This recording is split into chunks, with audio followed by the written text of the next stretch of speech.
नमस्कार दोस्तों, मैं जितेंद्र नटवाड़िया, आपके अपने YouTube चैनल में आपका स्वागत है। दोस्तों, आपने पिछली वीडियो को बहुत प्यार दिया, इसके लिए आपको बहुत बहुत धन्यवाद। आपका सहयोग ऐसे ही बना रहे, हम आपके लिए अच्छा कंटेंट लेके आएंगे। तो हम बात कर रहे थे हमारे संवैधानिक इतिहास की, और संवैधानिक इतिहास में हमने बात की थी पिछली वीडियो में कि आपके 1857 की क्रांति होने से पहले भारत पर जो शासन था वो शासन था ईस्ट इंडिया कंपनी का, और ईस्ट इंडिया कंपनी का शासन था। हमने वो संवैधानिक इतिहास में 1773 से लेके 1853 तक के वीडियो देखे, आपका जो अधिनियम देखे। आज हम बात करते हैं आगे के अधिनियमों में। आपको मैंने पिछली वीडियो में बताया भी था कि भारत का पहला स्वतंत्रता संग्राम 1857 में हुआ, जिसे भारत का पहला स्वतंत्रता संग्राम माना जाता है। हमने उसमें बातें भी की कि क्या कारण थे, कैसे हुआ। आज हम आगे बात करते हैं। देखो, 1857 की क्रांति के बाद जो ईस्ट इंडिया कंपनी का शासन था, वो ईस्ट इंडिया कंपनी से छीनकर भारत का जो शासन था वो सीधे ब्रिटिश ताज के अधीन हो गया, ब्रिटेन के महारानी के अधीन हो गया, ब्रिटेन की क्राउन के अधीन हो गया। अब सीधे ब्रिटेन की संसद से कानून बन के आते हो और यहाँ पे वायसराय की सहायता से भारत पर शासन किया जाता था। हम उन्हीं अधिनियमों की बात करेंगे, और उन अधिनियमों में हम सबसे पहला जो अधिनियम पढ़ते हैं वो पढ़ते हैं हम 1858 का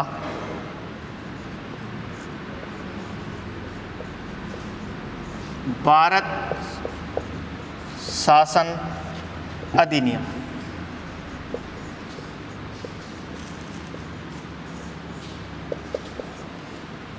भारत शासन अधिनियम कह दो या भारत परिषद अधिनियम कह दो। 1858 का भारत शासन अधिनियम, इसकी हम बात करते हैं। देखो, इसकी हम बात करें तो 12 फरवरी 1858 को ब्रिटेन का उस समय जो प्रधानमंत्री था लॉर्ड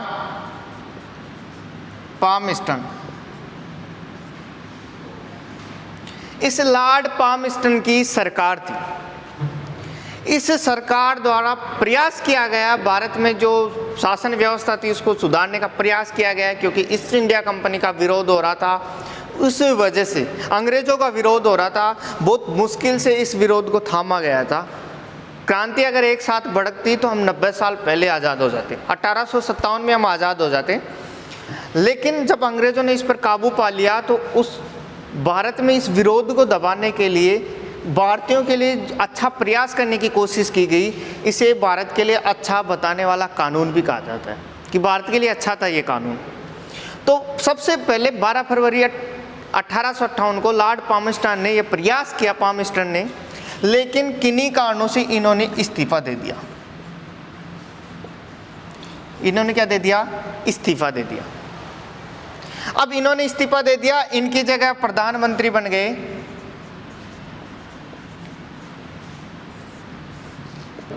लॉर्ड डर्बी। इनकी जगह प्रधानमंत्री बन गए लॉर्ड डर्बी। लॉर्ड पामस्टन ने इस्तीफा दे दिया, इनकी जगह लॉर्ड डर्बी प्रधानमंत्री बन गए। और लॉर्ड डर्बी प्रधानमंत्री बनने के बाद महारानी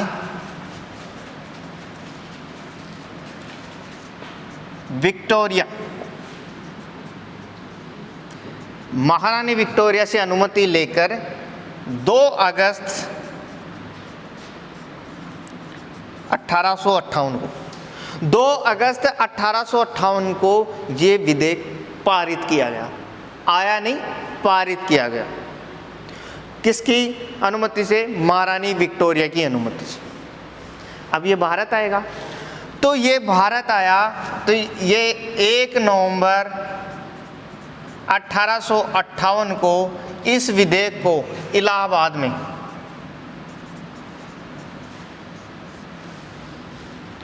इलाहाबाद यूपी में है। 1 नवंबर 1858 को इलाहाबाद में इलाहाबाद दरबार में इसको पढ़ा गया और पढ़ने वाला व्यक्ति था लॉर्ड कैनिंग।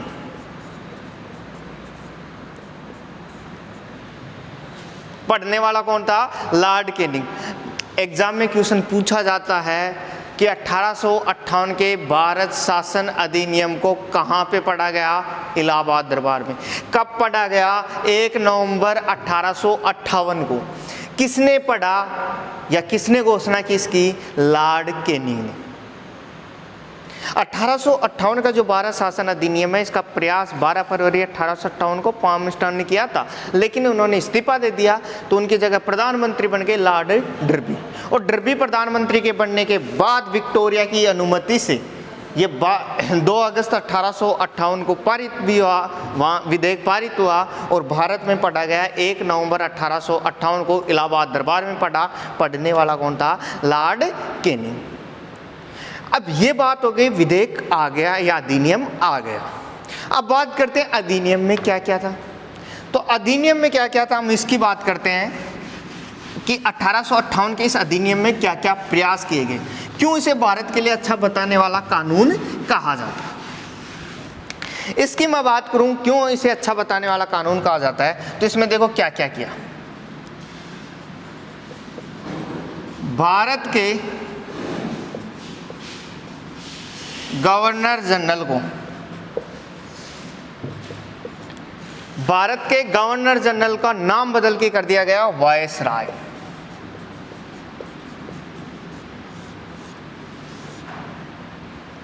देखो, जब तक ब्रिटिश क्षेत्रों पे राज करता था ये व्यक्ति, दोनों एक ही हैं, गवर्नर जनरल, भारत का गवर्नर जनरल और वायसराय दोनों शब्द एक ही हैं। जब तक ये ब्रिटिश क्षेत्रों पर राज करता था तब तक गवर्नर जनरल। जब देशी राजा महाराजाओं से मिलता था ब्रिटिश सम्राट के प्रतिनिधि के रूप में, तब कहलाता थे वायसराय। तो दोनों एक ही बात। तो भारत के गवर्नर जनरल का नाम बदल के क्या कर दिया गया? वायसराय कर दिया गया। और वायसराय बनने वाला जो पहला व्यक्ति था वो था लॉर्ड कैनिंग। वायसराय बनने वाला पहला व्यक्ति कौन था? लॉर्ड कैनिंग था।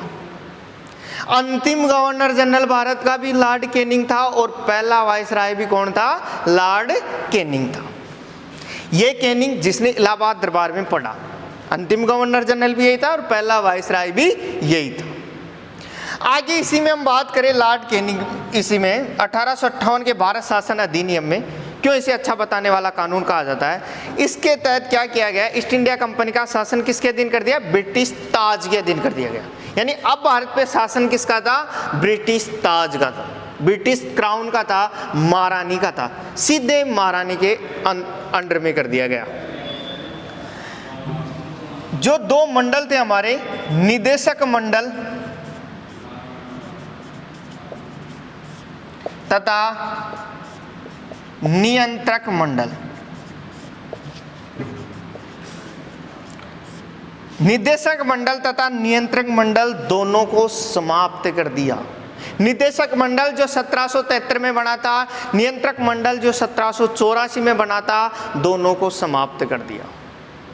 और इन दोनों को समाप्त करने के बाद नई पोस्ट सर्जित की, कंपनी का शासन चला गया। दोनों मंडल कंपनी के थे तो दोनों समाप्त हो गए।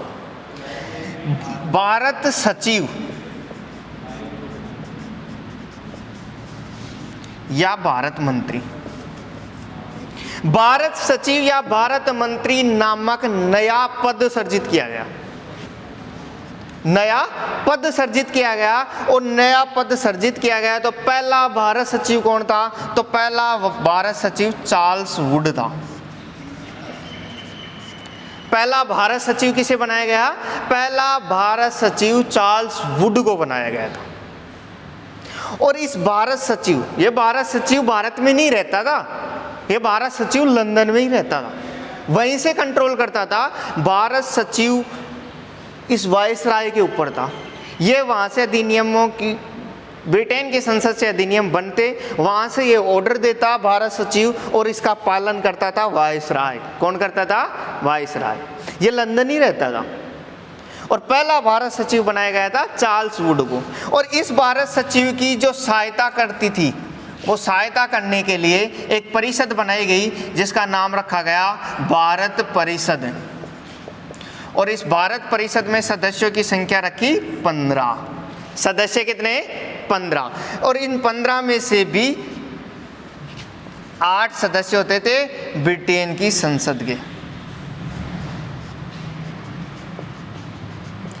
और 7 सदस्य होते थे ईस्ट इंडिया कंपनी के।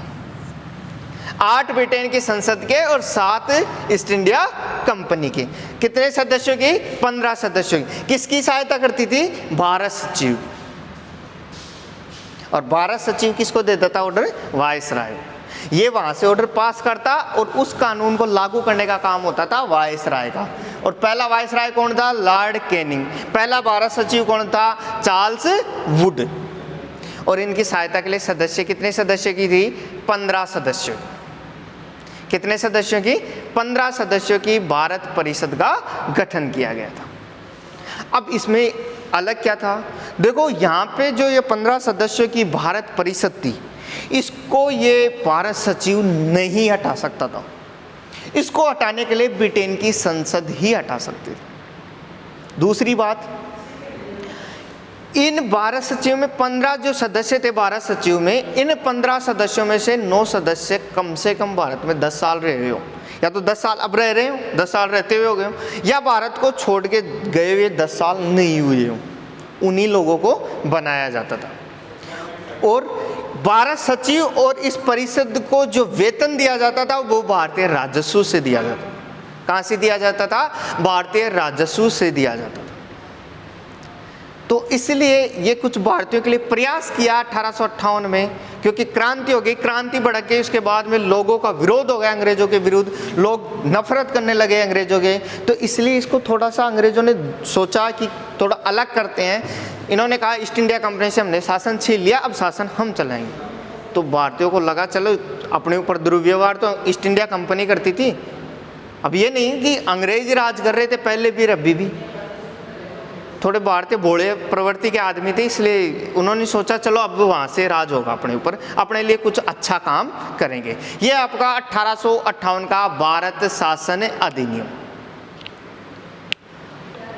दोबारा देखना एक बार, भारत के गवर्नर को क्या बना दिया? गवर्नर जनरल को भारत का वायसराय बना दिया। पहला वायसराय लॉर्ड कैनिंग था। दोनों मंडलों को समाप्त कर दिया। भारत सचिव या भारत मंत्री नामक नया पद सर्जित किया गया। पहला भारत सचिव चार्ल्स वुड था। इसकी सहायता के लिए परिषद बनाई जिसका नाम भारत परिषद था। तभी इसे भारत शासन अधिनियम कह दो या भारत परिषद अधिनियम कह दो। और इसमें 15 सदस्य होते थे, जो मैंने बताया, 8 ब्रिटेन की संसद से और 7 ईस्ट इंडिया कंपनी से। अब आगे हम बात करते हैं इस अगले अधिनियम की। तो आप इसका स्क्रीनशॉट लेना चाहो स्क्रीनशॉट ले सकते हो।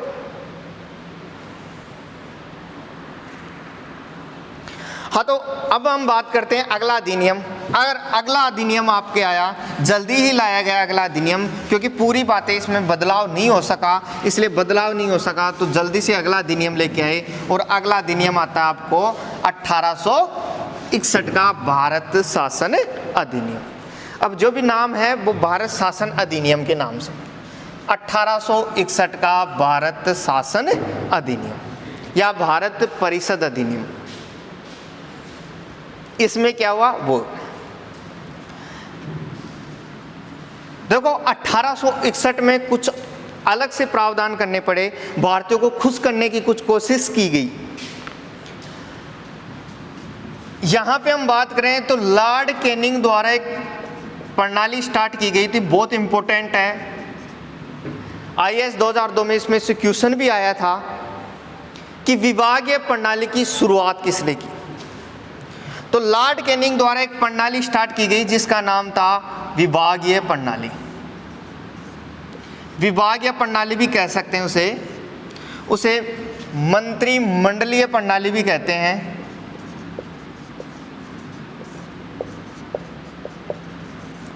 और उसे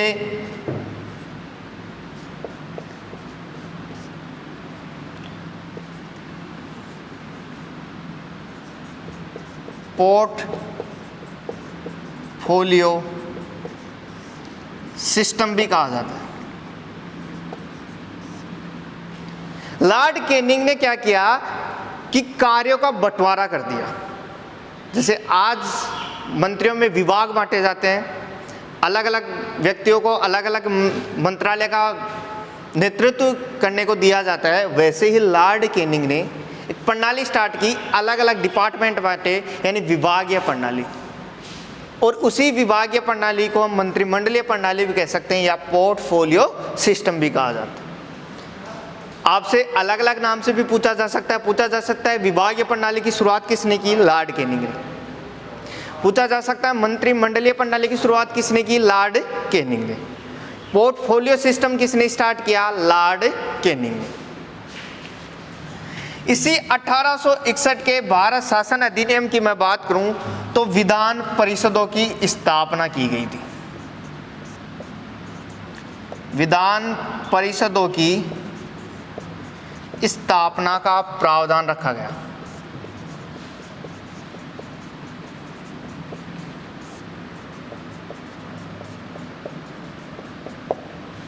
विधान परिषदों की स्थापना का प्रावधान रखा गया और इसके तहत पंजाब में, बंगाल में और हमारा जो उत्तरी पश्चिमी प्रांत है वहाँ पे विधान परिषदें स्थापित भी की गई थी। बंगाल में सबसे पहले बंगाल में की गई थी 1862 में, उत्तरी पश्चिमी प्रांत में की गई थी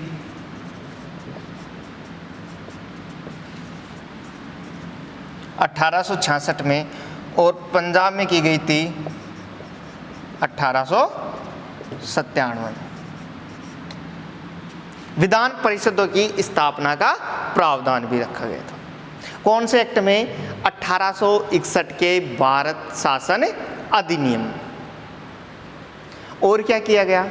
यहाँ पे कहा गया कि विधान परिषदों में भारतीयों को भी शामिल किया जाए। देखो अभी वायसराय की कार्यकारिणी में या हम बात करें भारत परिषद में भारतीयों को शामिल नहीं किया गया था। यहाँ पे केवल विधान परिषदों में भारतीयों को शामिल किया गया था।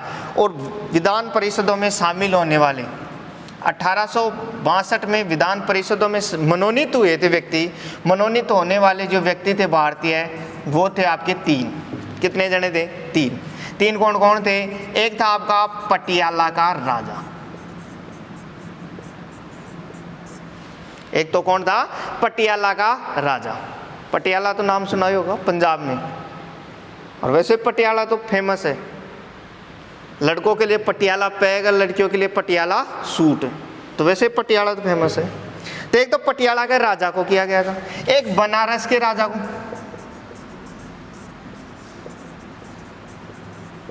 और एक किया गया था सर दिनकर राव।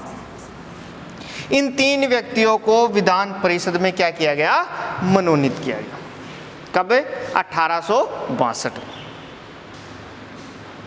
1862 में कैनिंग, 1861 के भारत शासन अधिनियम में कैनिंग द्वारा एक प्रणाली स्टार्ट की गई, विभागीय प्रणाली, मंत्रिमंडलीय प्रणाली या पोर्टफोलियो सिस्टम। विधान परिषदों की स्थापना का प्रावधान रखा गया, विधान परिषदें भी बनाई गई। 1862 में ही विधान परिषदों में 3 भारतीयों को मनोनीत किया गया था। पहली बार भारतीयों को मनोनीत किया था यहाँ पे, और पटियाला के राजा, बनारस के राजा और सर दिनकर राव को इन्होंने मनोनीत किया था। आगे इसी एक्ट में हम बात करें, आप इसका स्क्रीनशॉट भी ले सकते हो।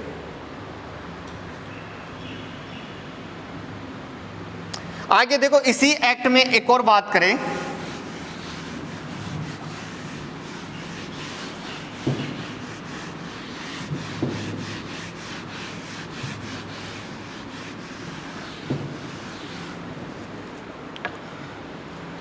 तो उच्च न्यायालय का प्रावधान भी रखा था। मद्रास, बॉम्बे तथा कलकत्ता में।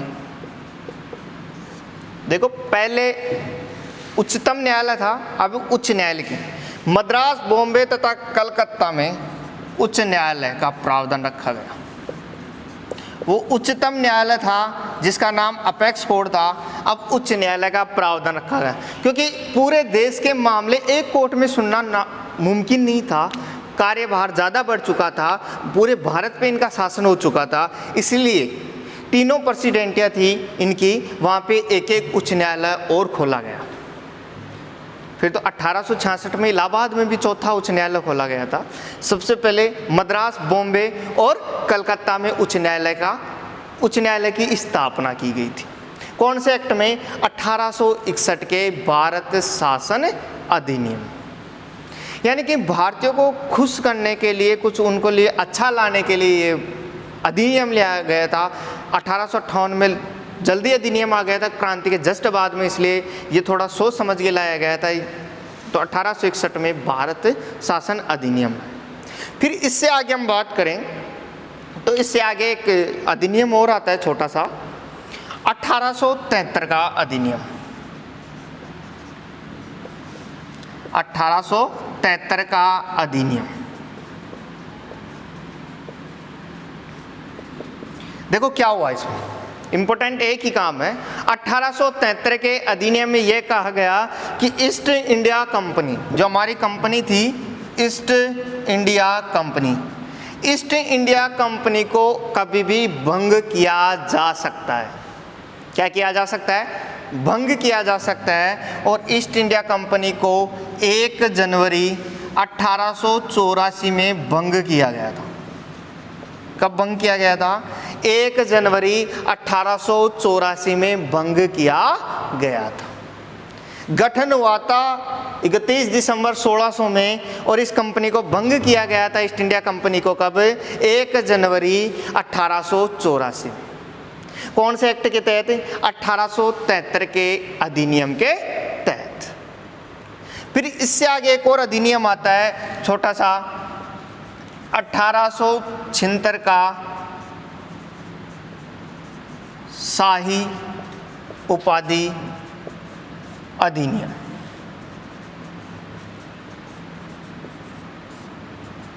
यानी कि एक उपाधि दी गई थी, इसलिए नाम हो गया इसका शाही उपाधि अधिनियम।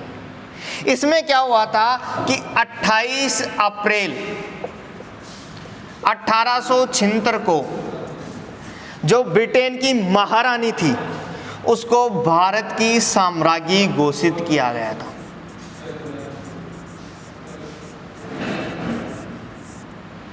ब्रिटेन की महारानी को भारत की साम्राज्ञी घोषित किया गया था। कौन से एक्ट के तहत?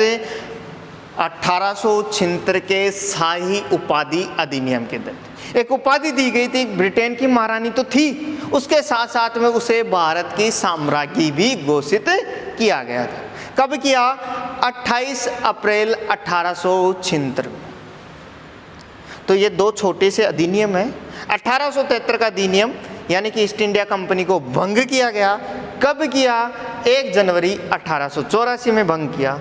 और 1876 के शाही उपाधि अधिनियम में 28 अप्रैल 1876 को ब्रिटेन की महारानी को भारत की साम्राज्ञी घोषित किया गया था। तो ये आपके अधिनियम हैं, दोनों ये छोटे से अधिनियम हैं, इनकी भी हमने बात की। अब आगे हम बात करते हैं अगला जो आपका नेक्स्ट अधिनियम है, उससे पहले आप इसका स्क्रीनशॉट ले सकते हैं।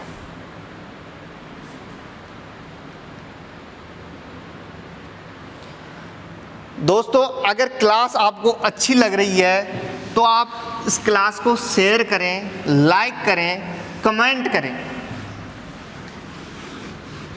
आप जितना आपका प्यार दोगे उतनी ही आपके लिए अच्छी अच्छी हम वीडियो लेके आएंगे, अच्छी क्लासें लेके आएंगे। अगला जो आपका अधिनियम आता है, एक छोटा सा अधिनियम, उसकी और बात करते हैं हम।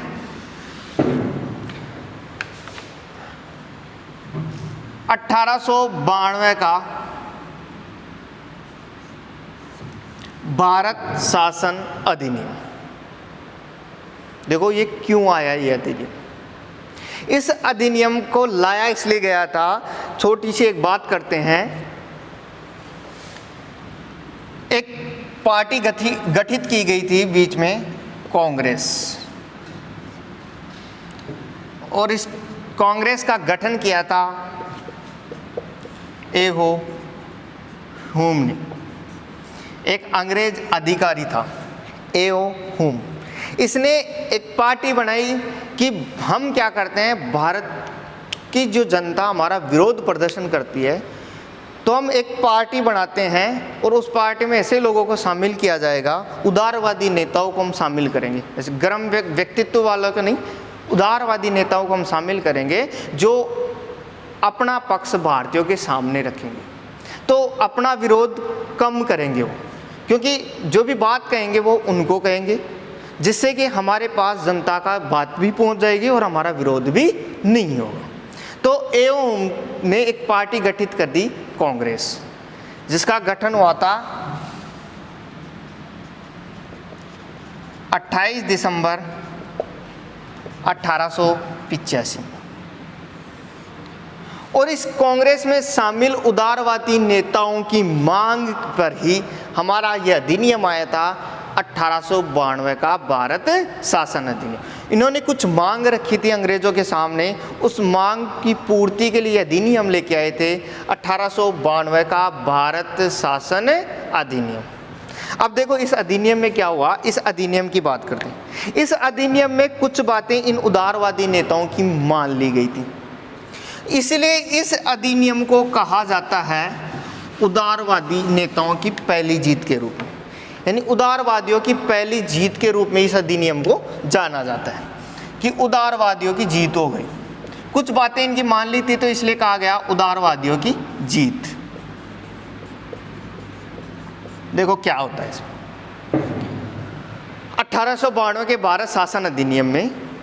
देखो वैसे तो ये हमारी जो जनता थी, इस जनता की भावनाओं को संतुष्ट नहीं कर पाया था ये अधिनियम, जन भावनाओं को संतुष्ट नहीं कर पाया था, लेकिन इसमें कुछ बातें थी वो देखते हैं।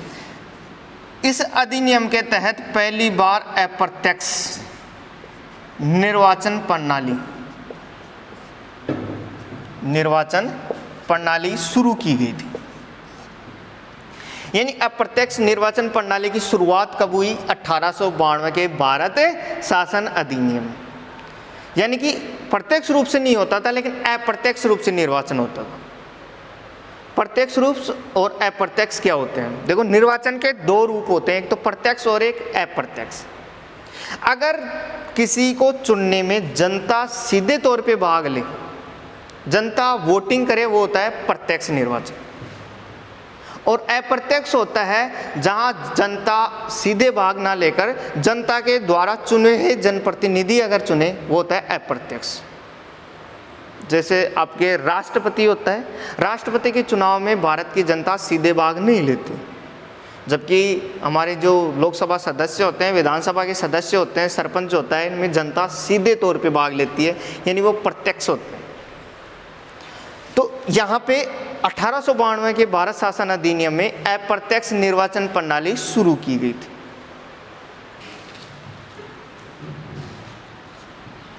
सदस्यों को, भारतीय सदस्य जो विधान परिषदों में शामिल थे, सदस्यों को प्रश्न पूछने तथा बजट पर विचार विमर्श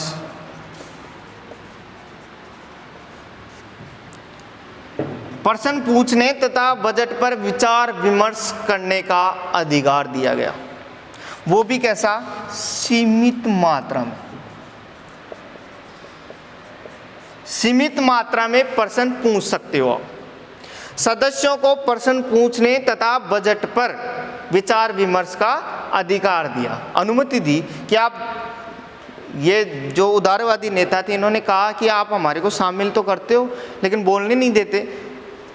जब बोलने नहीं देते तो फिर शामिल करने का क्या मतलब है, इसलिए उनको कहा गया कि आप प्रश्न पूछ सकते हो, बजट पर विचार विमर्श कर सकते हो, लेकिन पूरक प्रश्न नहीं पूछ सकते। पूरक प्रश्न पूछने की अनुमति नहीं थी। सप्लीमेंट्री क्वेश्चन नहीं पूछ सकते, सहायक प्रश्न नहीं पूछ सकते, अनुपूरक प्रश्न नहीं पूछ सकते। अनुपूरक कह दो, पूरक कह दो, सहायक कह दो, सप्लीमेंट्री कह दो। यानी कि मान लो जैसे आपने पूछा कि आप बजट पर कितने पैसे खर्च करोगे, इन्होंने कहा पूरक प्रश्न क्या होते हैं, जैसे आपने पूछा कि इस बार बजट पर कितने पैसे खर्च किए जाएंगे, तो आपको उत्तर मिल गया कि इतने पैसे खर्च किए जाएंगे। तो अब आप वापस दोबारा प्रश्न नहीं पूछ सकते, आप ये नहीं कह सकते कहाँ कहाँ खर्च करोगे। पूरक प्रश्न पूछने की अनुमति नहीं थी, केवल प्रश्न पूछो, सीमित मात्रा में पूछो। जैसे आज की हम बात करें तो आज तो पूछ सकते हैं हम पूरक प्रश्न, जैसे आपसे पूछा जाए भारत की मान लो भारत की राजधानी क्या, दिल्ली, फिर आप वहीं से स्टार्ट करते हो ना, दिल्ली का मुख्यमंत्री कौन, दिल्ली का राज्यपाल कौन, ये यहीं से स्टार्ट होता नहीं, ये होते हैं पूरक प्रश्न। यानी आप उत्तर से दोबारा प्रश्न बनाओ, वो होता पूरक प्रश्न। तो पूरक प्रश्न पूछने की अनुमति नहीं थी। कौन से अधिनियम में? 1892 के भारत शासन अधिनियम। अप्रत्यक्ष निर्वाचन प्रणाली शुरू की गई, लेकिन पूरक प्रश्न पूछने की अनुमति नहीं थी। प्रश्न पूछो, बजट पर बोल सकते हो, विचार विमर्श कर सकते हो। इसलिए इस अधिनियम को कहते हैं उदारवादियों की पहली जीत। तो दोस्तों ये आपके कुछ भारत शासन अधिनियम, हमने हमारा जो भारत का संवैधानिक विकास था, यहाँ पे कुछ बातें की। बहुत इंपॉर्टेंट अगले अधिनियम आएंगे, 1909 वाला, 1919 वाला, 1935 वाला, 1947 का। मिलते हैं अगली क्लास में, तब तक के लिए धन्यवाद आपको। हंसते रहो, मुस्कुराते रहो और क्लास को ज़्यादा से ज़्यादा लोगों को शेयर करो। आपको अगर अच्छी लगी हो तो लाइक, कमेंट और शेयर ज़रूर करें। धन्यवाद दोस्तों।